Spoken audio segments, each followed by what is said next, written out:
there's a real spirit of celebration in the air here. And there's a connection to a really old way of being connected to the earth that I think Western people widely have forgotten. And so there's a really deep remembering that I feel is possible on these earth celebrations, and the solstice is the peak of our expressive and expansive selves. And so in watching the sunrise, there's also a mirroring of our internal world. Where is the sun shining within us? Where do we want to be more fully expressed in our life? I think it allows for a brilliant expansion. And that's what I'm feeling from the sun this morning.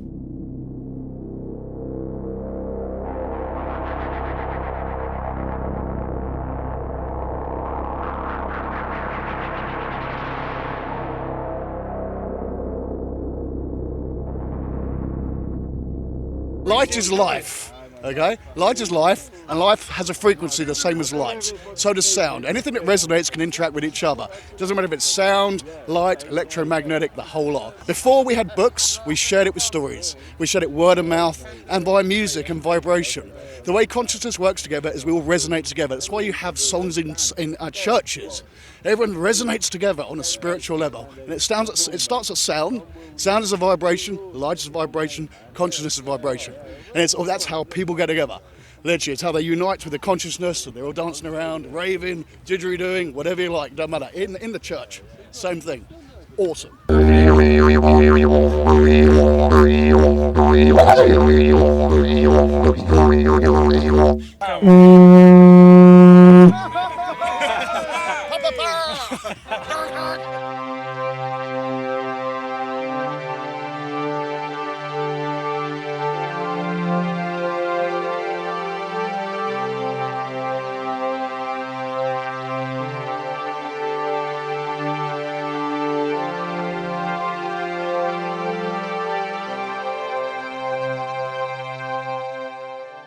So it was in use for thousands of years, predates the pyramids of Rome.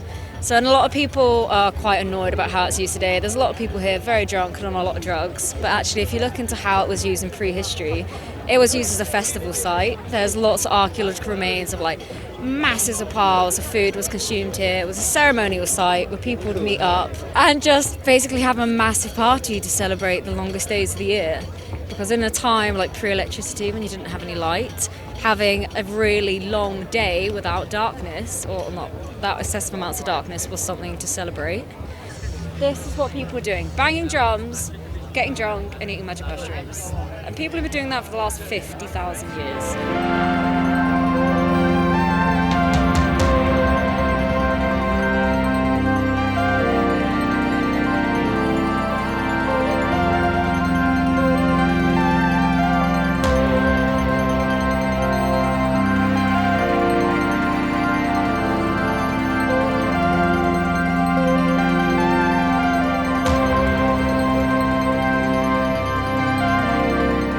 So I was a sproggy 17-year-old punk, and I had heard that you could come down to Stonehenge and get dope from these hippies. So I came down in a two-man nightmare tent in 1980 and rocked up here with my gyro and a few quid and hung out for a week or so. And that's where it all started. And I suppose I was here for 4 years. I came from 1980 to 84. Okay.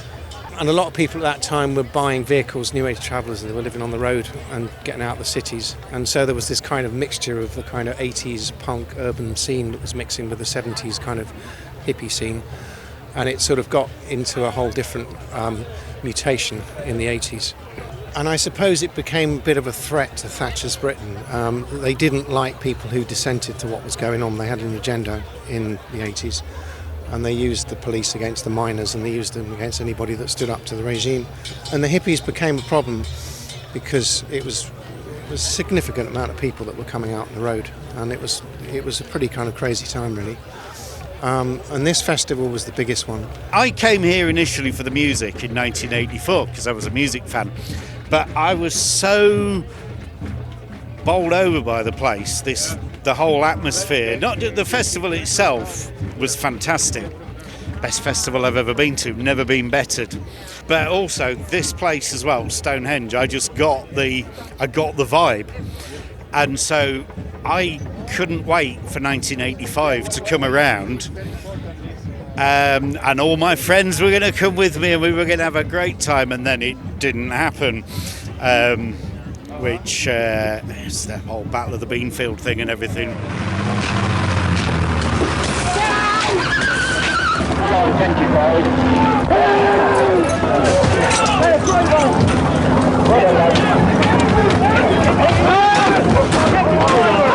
It was called the Battle of the Beanfield. It wasn't a battle. It was like an ambush, and people got, it was serious police brutality on a scale that we haven't seen. See what they're doing to us! What we, the ITN camera crew, and myself as a reporter have seen in the last 30 minutes here on this field has been some of the most brutal police treatment of people that I've witnessed in my entire career as a journalist. The number of people who've been hit by policemen, who've been clubbed whilst holding babies in their arms and in coaches around this field is still to be counted. What the end result will be, we don't know, but there must surely be an inquiry after what's happened here today.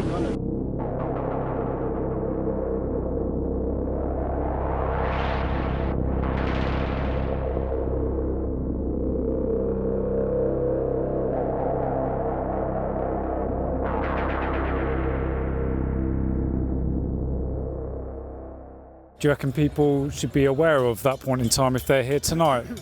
Or does it matter as much? It matters because we've got an increasingly authoritarian society. What happened in the 80s, at the time we thought it was quite oppressive, but actually in retrospect it wasn't compared to what we've got now. We had the Police Crime and Sentencing Bill, which was passed last year, which basically makes protest illegal. They've already got the laws that they brought in to stop the travellers. They brought in laws in the 90s. There's this series of laws that have taken away our rights to gather and to travel and to have free parties and to protest. And so the Beanfield was the beginning of the process, and we're now getting to the game. It's kind of... they've taken a lot away from us. And the people aren't listening, they're not watching what's going on in general because of the... So is partying political? It became political, in a sense. The peace convoy, as it was called, became political because they went to Greenham Common, and that was why it was called the peace convoy, because there was a women's peace camp at Greenham Common. And so that sort of brought them to the interest of the authorities a bit more. But I mean, the people that were doing it were generally anti-establishment, and they were free thinkers, and they were, those kind of people anyway. And the government didn't like that in the 80s, and the government we've got now doesn't like it either. And we've got the situation with the climate crisis, and we've got people, Extinction Rebellion, Just Stop Oil, Insulate Britain, that are trying to stand up and do something about the climate crisis because they're not listening.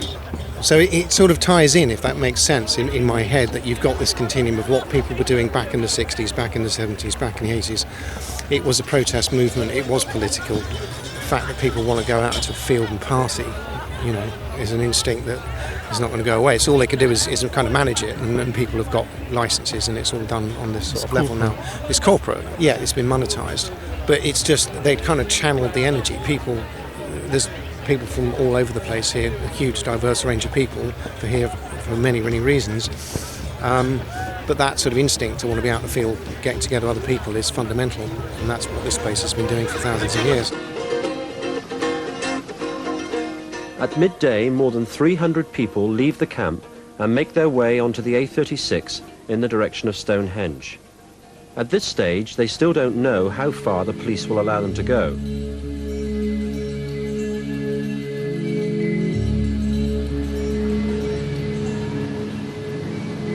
About 5 miles from Stonehenge, the convoy is stopped in its tracks.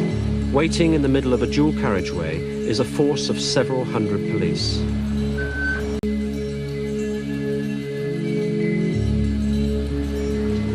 A group of druids were allowed to hold a limited ceremony outside the barbed wire fence.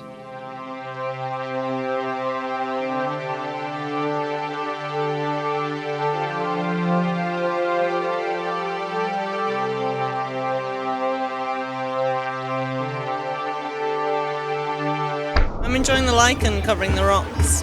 Is it a textural thing? No, it's just like a very interesting symbiosis, isn't it, between algae, fungi, some bacteria. There's a new kind of spirituality, right, that is different from churches and other typical institutions. That's far more like raw and natural. You know, I mean, you don't get like lichen in churches, right? You have stained glass windows and these very man-made things. So, but I mean, other people probably just wanna like be in a group, right?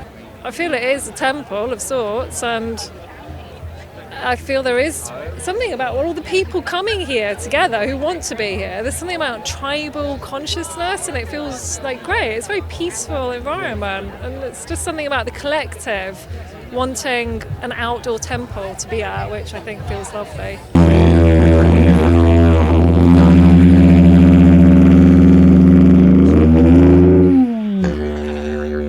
Whilst you're administering a back massage to the man with the didgeridoo, would you mind telling me why you're here tonight?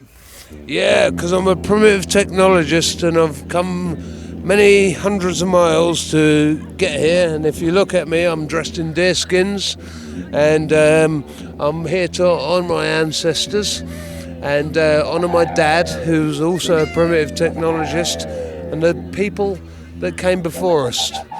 The people who actually built these stones. What is a primitive technologist?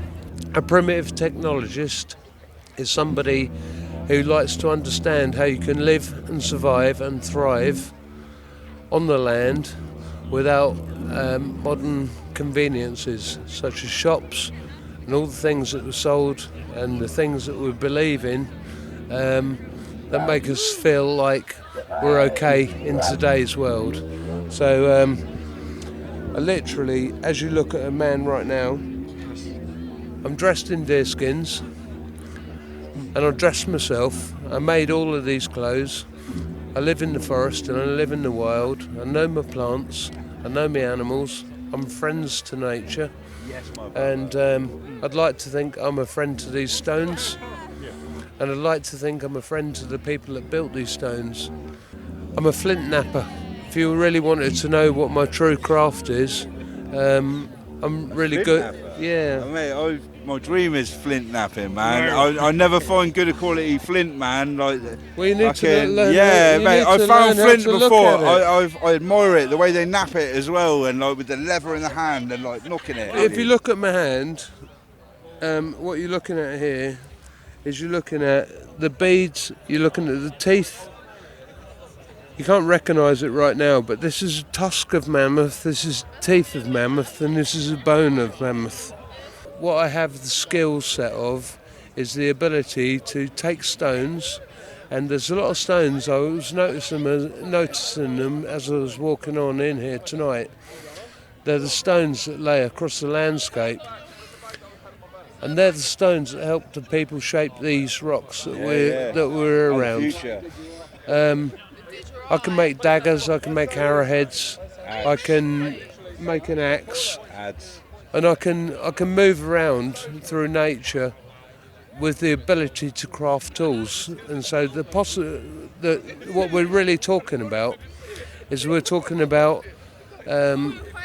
moving on from the essence of the hunter-gatherer into man the toolmaker, and somebody who can live on this planet and actually thrive instead of surviving. Because if you want to survive, that means you want to go home. You need to get better. But the essence of thriving means that you're actually really comfortable with where you are, and you don't need to go anywhere because you're good.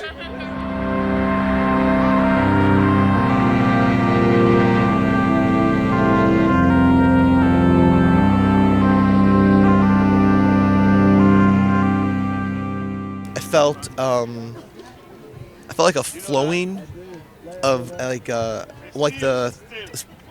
the rock itself was moving like a slow river, like in like spirals, and just like that, just like a river, but very slowly underneath my hand, and like just swirling, just the stone itself, like the energy inside of it. And even when I came over and like walked into the major area, past the dip and into the primary mound, the space kind of shifted, where the ground feels more solid. It feels charged and energized, which was actually kind of shocking. It actually gave me goosebumps when I first walked in. This has been a spiritual pilgrimage for me.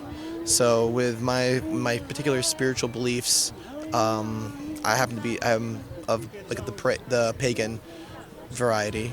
I didn't realize what it was when I first had my beliefs, and like was kind of like, oh, like these are the things I'm feeling, these are the experiences I'm having, and my experiences weren't really jiving very well with like things I was being taught in church and such. And eventually I was kind of like, well, those aren't the things I really experience in my life. Those aren't how I experience spirituality, how I experience divinity. So I sought out what I did feel, and I came across a variety of different things. And the best way I can really explain it is paganism and animism, where just there's a spirit that's just eminent in everything around us. It's eminent in the air, it's eminent in the sun, the stones, the land, the water, me and you, and we're all connected through that divinity and through that spirit, and each one manifests differently, but it's all still a unified connection.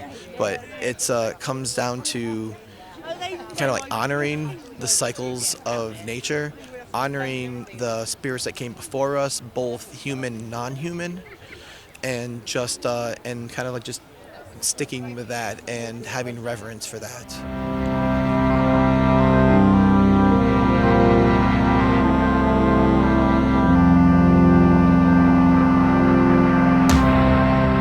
There's something here that draws people here. Honouring the earth, honouring the land, honouring past generations, sacred generations. Close your eyes and dance to the beat of your own heartbeat, i.e. the drums.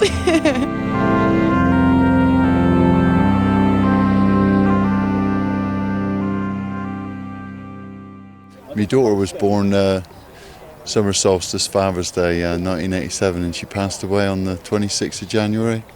And she wanted us to do a few things on a list for her, and one was to come here. Not long ago we went to Disney and took her daughter to Disney. That's my son over there, and her ex-partner. And yeah, sort of like in a little bit of a celebration for her life. Yeah, we spread some of her ashes here and put some flowers down last night. And this is supposed to be the healing stone, so trying to get healed. But she says she's going to be in nature wherever like, you know, we go. So like the connection wherever we're to. Look up, she said. Look up to the stars, look up to the sky. Be in the moment.